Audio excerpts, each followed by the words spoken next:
Inyo County is the second largest county here in the state of California, but we're sparsely populated.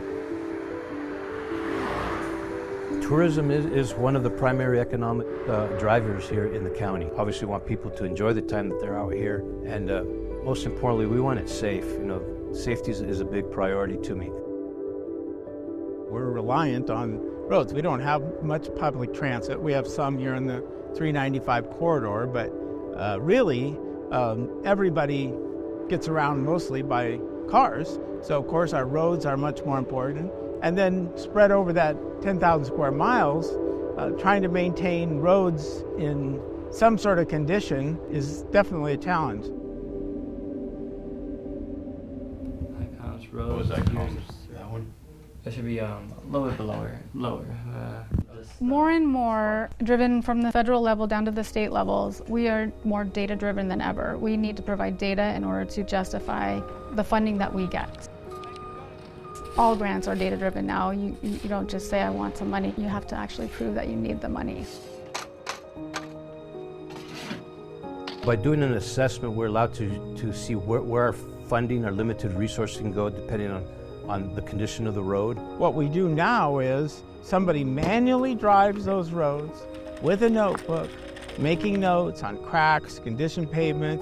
Pulling over 3 times a mile and or between every block and spend, at least a minute or 2 at every sample. Safety is one of the big precautions because you have to watch out for oncoming vehicles. You're out there in the heat and sometimes in harsh conditions depending on where exactly the road is located.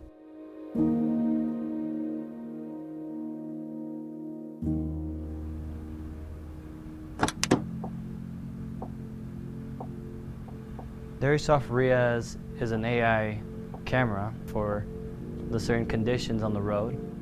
It shows most of the basics of the location, the coordinates of the potholes and cracks. It helps us improve, especially our communication, and showing us the actual determination of how that road is kept and the maintenance on it.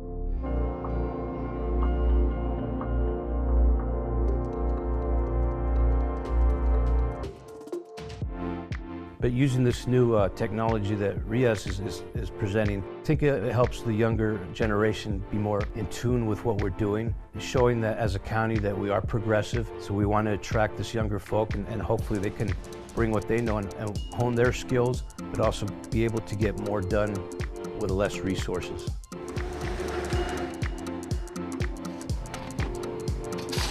I think rural communities across the West are suffering from the same issue of retaining workers. So we do have to figure out interesting and challenging opportunities for younger people. AI attracts younger people, especially for my generation. It helps us be more efficient, more wise, and more understanding of the work that we're going into. It doesn't just impact just me or just my generation, because it also builds job opportunities that come in, especially in the future.